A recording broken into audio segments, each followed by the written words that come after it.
Before we begin, we have a favor to ask. If you like this podcast, please help us spread the word about the show. Go to Apple Podcasts and rate and review the show. Another way is to tell a fellow art teacher. Either way, it helps others find the show. The Blocks, Paper, Scissors podcast has a lot of information regarding teaching art, not just for TAB teachers, but for anyone who is looking to further their understanding of children in a choice-based classroom. This show is about finding new ways to engage children and help them find their voice through visual arts.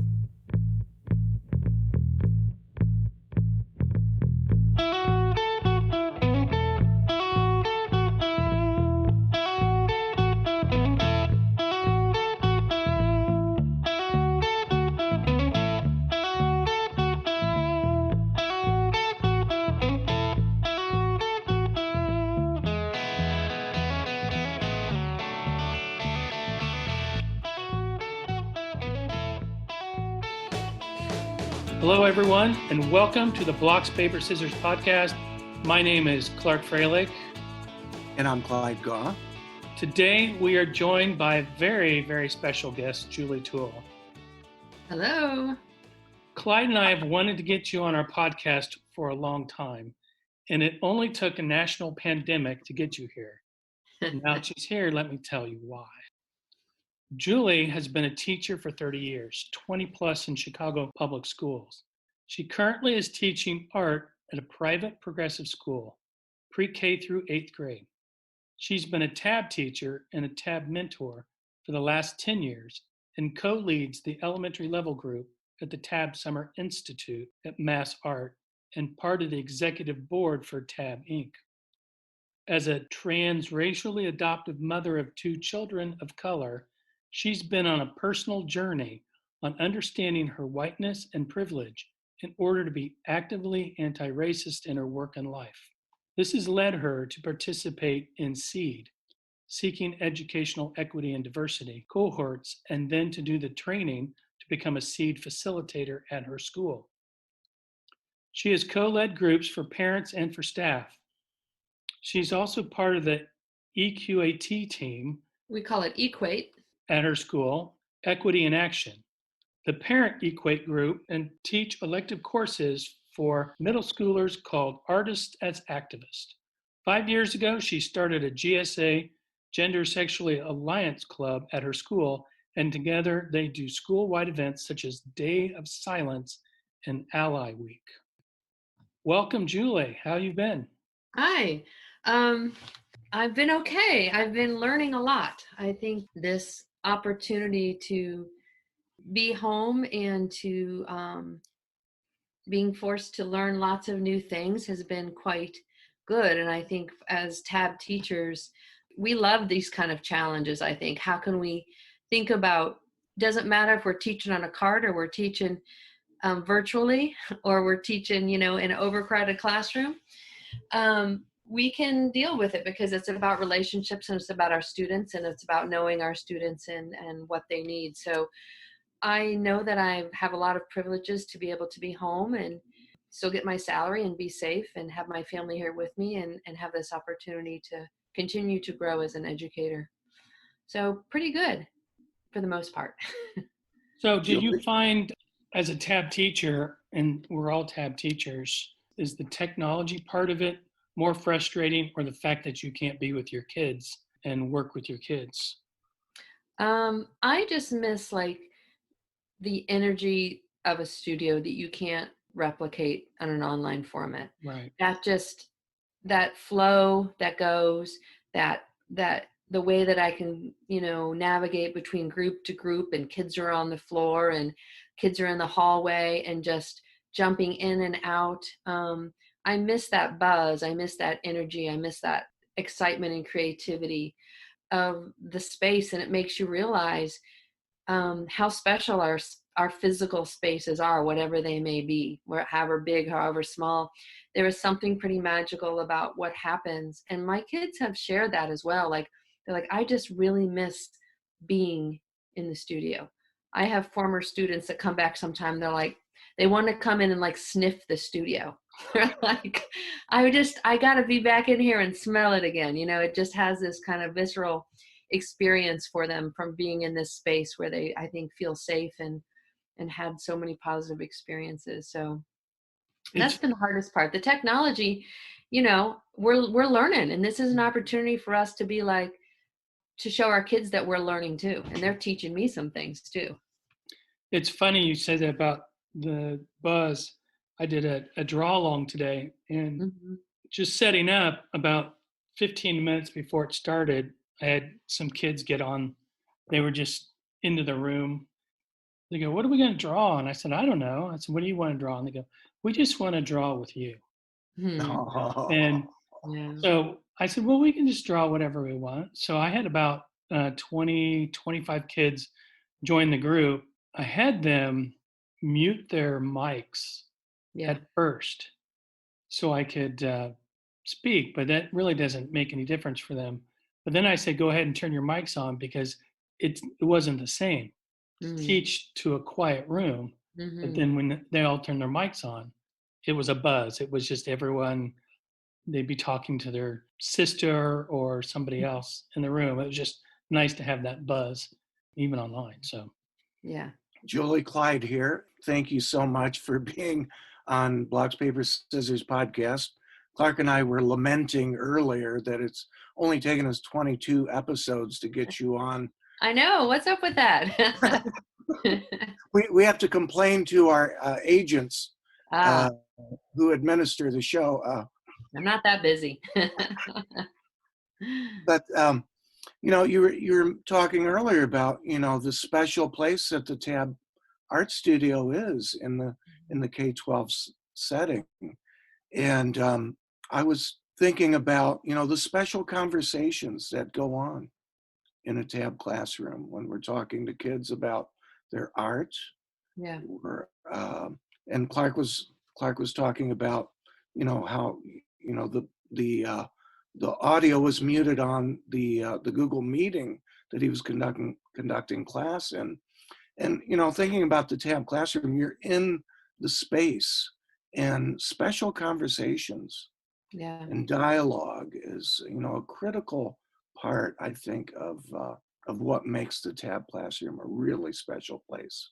I think that kind of leads up to part of what our topic is here Mm-hmm. today. That's right. So we appreciate having you on the show. I'm really happy to be here with both of you. so Julie, could you kind of give us a quick introduction about DEI and maybe why it's important that we start looking at this in our K-12 in the landscape of K-12 education? Wow. Yes. Diversity, equity, inclusivity, and I like to add J on there for justice. It really needs to be the foundation of education. Public, private, parochial, homeschool, whatever it is, that this needs to be the foundation of what everything else is built upon. This is the world we're living in. We know that there are systems in place as part of how the United States was formed, that it is not an equal place for everybody in this world. When we are thinking about how to best meet the needs of our students and our community, we have to be looking at all the decisions we make through the lens of DEI and J. Everything else can go on top of that. But without that foundation, we really aren't going to be able to form those connections to our students. We're not going to be able to really support them the way they need to be supported. We're not going to be able to form the types of safe relationships we strive for to allow the students to really express themselves through their art. So no matter whether you're teaching art or science or math, or you're the physical education teacher, this needs to be the conversation, this needs to be the foundation, this needs to be the training that all teachers and educators are comfortable with seeing and understanding, so that we can try to dismantle these systems of oppression that the United States is built upon. Because if we don't acknowledge it, we don't understand it, nothing is ever going to change. And those conversations are uncomfortable by nature. Mm-hmm. And that's why a lot of people don't want to have them. Right. And it's, and I just want to say that I'm a white, cisgender, heterosexual female, and I have lived a life of privilege because of my whiteness and being brought up in a middle-class family, and I'm able-bodied. So I have many, many layers of privilege. And part of why it's uncomfortable for white people or for myself to talk about it was because you never had to talk about it, because my experience was the norm. My experience was the status quo. My teachers looked like me. My doctors looked like me. Everybody I knew around me pretty much could go to college if they wanted to. That was kind of what was expected. And so because of that, people think like there is no white culture, right? So it's, I think, through examining and not shame, not blame, that is who I am, how I was born, but understanding that whiteness and the power that goes with that is a way to use that power to help dismantle these systems of oppression that I was speaking about.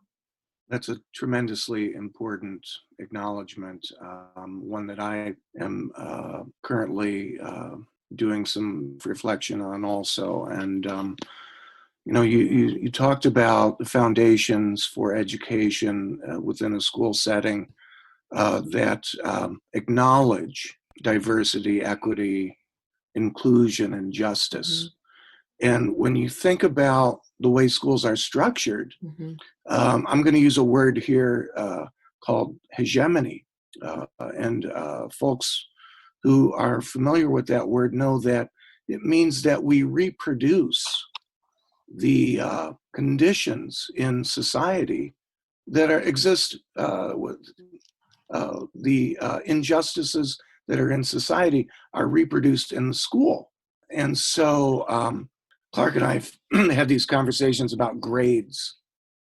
Mm-hmm. And grades can be a currency in the school setting. Mm. And so, and the reason I love TAB so much is because we can figure out ways to recognize the inclusivity, the diversity, the variation of the human beings that are in our rooms. Mm-hmm. And so that's one of the reasons I'm in love with TAB, is because we can be a place where these foundations can take root in our curriculum and in our teaching.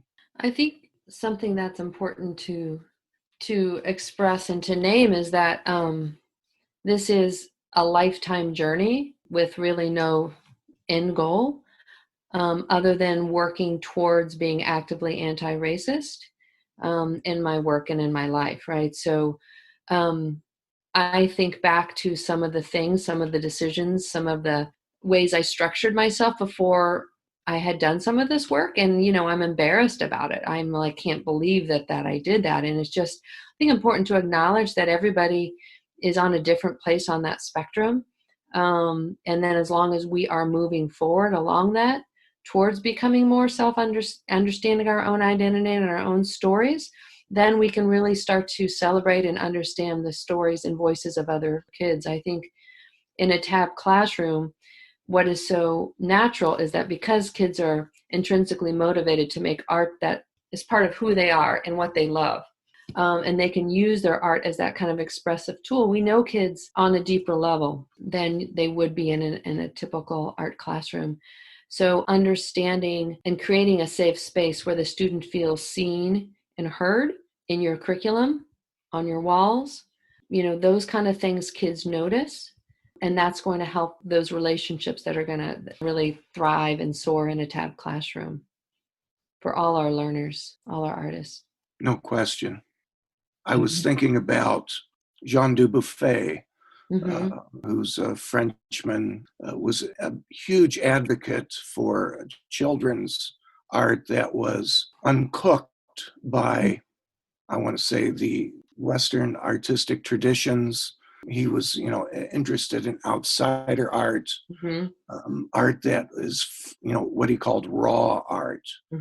And in a TAB classroom, this is exactly what we can provide opportunities for. Art that's, the children who the child who has a desire to express their inner realms in whatever way that they are passionate about. And so I think TAB classrooms, have a natural capacity to provide DEI and J foundations. I think that's an important aspect of TAB. Mm-hmm. Absolutely. Something that, as I continue to do my own personal work and when you go through the seed workshop, which they referenced in my bio there, it's been around about, I think I was class 33. So 30 some years. This is organization has been started by Peggy McIntosh. So an article I highly recommend for everybody, especially if you're starting on this journey, is Unpacking the Invisible Backpack. And it's about white privilege. So it's one of the first articles that really named that and helped. As a white person, she was sharing what that privilege looks like. And that hadn't been part of the conversation before. And so it's really looking at these systems, right, that are in place, instead of trying to blame it on just individual people who have, are racist or are bad. It's not about that. It's really about the systems that are in place. And schools is one of those systems, right? Any large organization, our prison system, our police system, right? Hospitals, healthcare, each one of these things that is a system in the United States. And we are seeing it in real time, in real life right now. What is happening to communities of color during this pandemic? Who is this affecting most? It's not who is biologically most susceptible to it. It's who has lived because of their color of their skin, who is living in a world where they don't have the same access to healthcare or support and education. All these systems that have been put up that are part of the foundation of the United States that keep people from thriving. And we're seeing it magnified through this pandemic. And Absolutely. So it's something that is really on my mind a lot. Yeah, it's been on my mind a lot going through this. Yeah, it's not escaped me that victims of COVID-19 are people of color, and most the rates of infection, deaths, and that's a evidence that they're not receiving care, necessary system benefits from with regard to healthcare and economics and education, and that affects children who come to us. Yeah. Those inequities that they experience. And you're thinking about, our essential workers that are out still, right? That are putting themselves at risk every day to getting the virus or bringing it to their families. How many people of color are in some of those businesses, right? That are out there doing deliveries and taking care of, sanitation and all these things, because, maybe they're undocumented and they don't have a backup plan. They can't apply for unemployment. What do they have to do to survive during this, right? What kind of systems are in place to support them? So all these things, are just being so magnified right now. I'm curious what kind. I'm getting some of my students are turning in art that is directly related to their COVID-19 experiences. Are you seeing any work from your kids that reflects their current situation? Yeah, I think it's a great testament that art is such an outlet for kids to process what is happening in the world. I had a first grader on my Zoom call yesterday who had made a cardboard mask that he was wearing over his face. And he had colored it and decorated it, but he kept it on the entire time. And then my own children, we have a trampoline in our backyard, and they were out there playing. They made up a game called Quarantine. So you think you're sheltering your kids, or they, but they know a lot what's going on and how that naturally comes out through their play and that comes out through their art. And you think about the loss of play in our school system, especially for our younger kids, but even for our middle schoolers who need to play still, right? And the loss of art programs and creative expression, where they're following a more formulaic way to make their art. How much of that healing is lost when kids aren't allowed to do what is biologically normal. This is what we are meant to do. We are meant to create, right? And so when that is kind of stifled or taken away, what that does to the mental health of our kids. So that's a whole nother issue of equity too, is mental health. Yes. Mm-hmm. One that we're all very much interested in being a advocate for, and having experiences that provide amelioration Mm-hmm. for those kinds of situations. Clark and I were having these conversations about how, art experience should be beneficial to the individual's current situation. Right. It should be, directly related to their lives. Mm-hmm. In a TAB classroom, we can provide ambiguity. And, a natural part of a TAB classroom is what Nan Hathaway talked about, these incubation periods, Mm-hmm. where it's okay if you just want to sit for a while and, Right. and think about what you're going to do, Right. and have just time to yourself Yeah. to think. Yeah. And to process. And our kids need that so much right now. Yeah, Absolutely. the three things that, our kids need is, like you said, Julie, time to create, which we all want to do, but also play. Yeah. And not being able to play with their friends and to socialize. Those three things, which are really important in the development of young people, especially the 5 and 6 year olds. It's going to be interesting to see what happens in 10 years and 15 years. Yeah. Right. The long-term effect of this quarantine, and how that, thinking about DEI and people of color and people of less means than we have, how that's going to play out. I was going to say, this is a time of trauma. This is not just, we are now learning, remotely. This is a time of trauma, and we don't know what that looks like in each of our students' homes, whether they don't have a home, whether their parents have lost jobs, and there's no income and there's that stress at home. Do they have healthy food? Are they going to a home where they're not physically safe or emotionally safe, where school is their only safe place? So this is really on their needs, right? They have to feel safe first. So thinking about I've been thinking about this idea of, just connect over content, right? So it's just about that connection. And that's what I've been enjoying about the Zoom, even though it's through a digital source, that I can physically see their eyes and see their face, has been, I think, really important for me to get through this too, because I miss them a lot. I miss their voices. I miss their energy. Yeah. If you don't mind me asking, are you doing remote lessons with kids? Are they checking in with you, Julie? How are you doing your classes during this? So my school is using Zoom, and we are doing almost everything we're trying to do live. We're really trying to focus on the connection. So there's not a lot of work outside of the Zoom sessions, a little bit. So I just meet with each class for 30 minutes a week, which is not a lot of face-to-face time with them. And then I've created, using technology, to create like a Padlet that has options for kids who are feeling a little stuck, for things that they can turn to just to have some ideas. Because sometimes when you're going through trauma, you're not going to have ideas, right? You just physically need something to keep you busy, to keep your hands busy, to keep your mind busy. So it's nice to have options like that. But the best part is, my students, I've taught them how to upload their artwork onto our Padlet. So we have a gallery going now that probably has over 50 pieces on it now.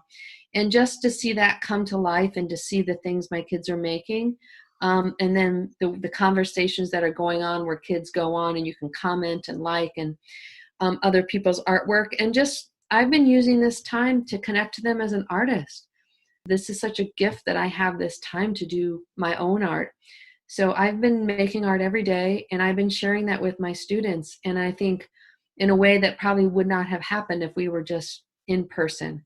So that, I would say, is definitely something positive that's coming out of this for me. I think that's wonderful that you're able to use technology during this difficult time and have contact with them, face-to-face contact. I'm going to start I don't know what I'm going to call it, but like a studio Sunday where I'm just going to be in my studio making art, and I'm going to be inviting parents, other teachers, students, former students, just come and make art, right? Be in the same space together. If you want to hold your art up and show people, great. If not, you just want to be in this space where you know other people are creating at the same time and feel that synergy. That is great too. So I'm trying to find that balance between, you know, what I did in a tab studio and the freedom that the kids have, with feeling like, you know, some kids need a little bit more structure to get through this time right now. One thing I did want to touch on, that I think is important and something I've been working on this year is this concept of windows and mirrors. This was coined by Rudine Sims. She is a professor in Ohio of children's literature, early childhood. And this idea of that students need and she started through literature, but it really applies to any part of your curriculum, windows into other perspectives that are different than your own. Other religions, other languages, other life experiences, other body types, other ability levels, as a way to understand and hear the stories of other people that are different. And also these mirrors. So are there things in your curriculum that reflect who that child is? You know, do they have two moms? Do they have somebody in their family with a mental illness? Do they have a learning disability? Are they a person of color? So thinking about ways that I can bring things into my classroom that are windows and that are mirrors. So what's a window to somebody else is a mirror to somebody else, right? So that's what's kind of great about it. And I think it's just about being more thoughtful about who are the artists you bring in, who are the people you connect with. If you're doing an artist in residence, who is the person you're bringing into your studio? And really using that thoughtfully. That's such an important way of thinking about interaction with others, because it leads to the development of empathy. Mm-hmm. And if you think about people with empathy are not just artists, but scientists too, because if you are in any kind of science, or engineering, Mm-hmm. you're putting yourself in the situation or in the conditions of the other or the other thing. So that's a very important program that you just spoke about. And those two things that you were talking about, science and engineering, have so much in common with what we do in art that, you know, there's a lot of overlap. They're connected more than I think people realize. I know in my elementary classroom, I've tried to, like Julie said, bring in those artists and those people, introduce those people that widen their window. Exactly. You know, Temple Grandin or That's right. And just fill my bookcase and images and, you know, talk about them. So it becomes the normal and not just focus on what everyone else, the dead white guys, Picasso, Van Gogh, Monet, and all those. Right. And then there'll be one or two women, you know, you got O'Keeffe and Kahlo thrown in there. But other than that, you know, that's like, okay, check that off. I've met my requirement. I'm diverse now in my curriculum, right? So, you know, this year I purposely only chose women artists to have in my classroom. Yeah. And the kids don't really pick up on it. They don't notice it as like, hey, they're only women. It's just another opportunity for them to be exposed to female artists or female artists of color. It's a long process to change or to introduce change into the status quo. Another really important thought leader I would recommend is Dr. Joy DeGruy. I had the pleasure of hearing her speak this past fall and was probably one of the most profound things I've ever experienced, if you ever have the opportunity to see her live. But she talks a lot about this concept of post-traumatic slave syndrome. Speaking to, you were talking about the empathy piece, Clark, developing empathy. Part of what she spoke about was, if you look at the photos from our history of lynchings, and you see who is there as the audience, right? Small children, families would dress up and bring their whole family. They would sell postcards of these events. This is our history, right? It's history that we don't like to talk about. Exactly. And we're like, oh, that was in the past, that's over, right? But she's talking about the trauma, not only the trauma for ancestors of slaves, this is how they came to America, but also white people who have become desensitized and lost a sense of empathy, and how that can be passed down generationally as well. And I had never really thought about that before, but I think that's something really important to explore a little bit more, and how it's so important to develop these experiences of empathy, not sympathy, right? This, because that sympathy goes to white supremacy again, right? Oh, I'm going to help, the poor people because I'm above, right? I'm going to do my good deed. I'm going to take my selfie, The white hero work at syndrome. the homeless shelter, and then I'm going to go back to my privilege, right? So really empathy, not sympathy. She's somebody really, really powerful to learn from. Would they call that the white heroes something? Mm-hmm. Yeah. I mean, you think of these, they have these like mission trips and things like that. I mean, whether it's through a church or through an organization, where they go and it's really to have selfies of helping poor brown and black people. Right. And so you feel good about yourself, and then you go back and haven't changed anything. This is a difficult conversation to have, thinking about our national history that we don't really talk about. Racism is embedded in our nation's history and integrated throughout society. Remnants, even though we have lots of folks who say, who would say that no, that's not the case. The residue is there. Mm-hmm. It's going to take a long time for not just healing but recognition. Mm-hmm. And that brings up the whole idea of reparations, right? What does that mean? What does that look like? I mean, that's something that is happening in Evanston, Illinois right now, that there is a reparations fund as well that they are putting money towards, and they are deciding how that money is going to be used for the Black community and for people of color in their community. But what could that look like on a national level? I have a question. I wanted to ask you this question, Julie. It's about when you are in school, and you teach at a very prestigious school, Baker, in Chicago. I want to ask you this question. Do you find that children, when they have free time, they like to come visit you in the art room? Do you general populations of? Yes. I mean, I'm laughing because it'll be like my lunchtime, and my head of school will walk in, right? And it's like, there's 30 kids in there. I'm like, oh yeah, this is my lunch, right? Now, why is that? Why is it the children could go somewhere else? They could be doing something else. Why do they want to go see Miss Toole during their free time or their lunchtime? Yeah, I mean, they feel seen, they feel heard, they feel safe. I think it meets their basic needs, right? Their most primal needs. And I think I know your classrooms are the same kind of safe haven for your students as well. And I mean, I'm lucky to work in a school that is, a progressive pedagogy. And so, the studio is a special place, but there are other places because the kids do have a lot of autonomy. We don't do letter grades at our school. There's a strong emphasis on social emotional learning. So a lot of those needs are met in other ways as well.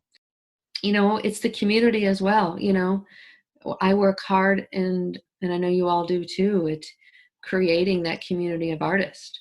And what is that? How do you nurture that, right? That doesn't just happen by accident. It's very thoughtful and purposeful and quite masterful to get it to that point where that community is strong, where they don't, they like you, but sometimes they don't even need me, and that would be the ultimate thing to me. They don't need me, right? That the community is taking care of each other. They know how to use the space, they know how to use the materials, and they just go. we were talking, Clark and I were talking earlier about the community of practice, and not just practicing art making, but taking care of each other. Yeah. And so the TAB classroom is that safe space. I have a story. Last year I had 2 fifth graders, and one was a boy, and he was very hard on himself. He didn't like anything he made, and he was really struggling coming up with what to do in the studio. And he would make things and he'd ball them up and throw them in the garbage. Well, this other child, she started collecting, pulling out of the garbage the pieces that he had in there. A lot of them were in pieces. And she asked me if it was okay if she could have them. And she started sewing those pieces together and making a whole nother artwork out of these things that he had in the trash. And I think about, how healing that was for him, and the amount of empathy that for her to see that and to create that and create this incredibly powerful work of art, which then he was now a part of. These things that, you're never going to give that project, right? That's not going to be on a choice board, but these things that happen because that community is working the way it should be. That's an amazing story. Amazing story. That is a twist on the trash to treasure theme. Yeah. And he'll remember that, Absolutely. Yeah. Absolutely. Yeah, I know that when some of the kids that come into my classroom, and I'm sure yours as well, they don't feel judged. Mm-hmm. I don't give grades, and I've done that forever. Mm-hmm. And I know, Clyde, you have to, but it's based more on portfolio and doing, completing the work and just meeting the child where they are at that moment in time and being present with that person, whatever their need is, to see them as a human. If they just want to, like Clyde was saying, if they just want to talk, if they just want to sit, that's perfectly fine. And I'm not going to stand over them, threatening them if they don't get their work done. That's not how you develop internal motivation to do anything, by threatening kids and using, grades or recess or things as punishment. You don't do that with kids who are experiencing any kind of trauma, or just anybody in general. You have to,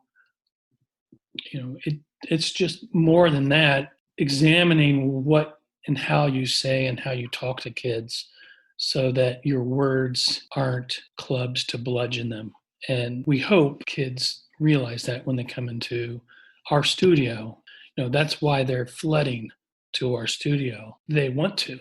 Kids are not going to recess. They're coming to me. Instead of having class, I have 1.5 classes because I have 10 other kids in the classroom. And just making that space available for them has been wonderful. Yeah. I need to stay in my lane, but I would venture to say that the classroom is one of the most humane places in a K-12 setting, because the experience is so human. It's humanistic. And I hate to say tested subjects, they've got a lot of ground to cover, and they have to use what they call efficiencies. And in my mind, efficiencies translates to mechanized learning systems or learning experience. That's basically behaviorism. Back to grades as currency. In a tab setting, we can dispense with all that and just get down to human relationships and having dialogue and conversation and emergent creativity. Right. So that's a good thing. That's one of the best things about school, is that if you got an art program, great. If you got a tab art program, that's even better. So, Clyde, we want to make sure that we are aware of Julie's time so that we don't carry on too much. We were just getting into the meat of our conversation. You mean you're going to cut us off now, Clark? We'll have to do we'll continue it around the fire somewhere, right? Yeah. Right. Tab stock. Tab stock. Tab stock.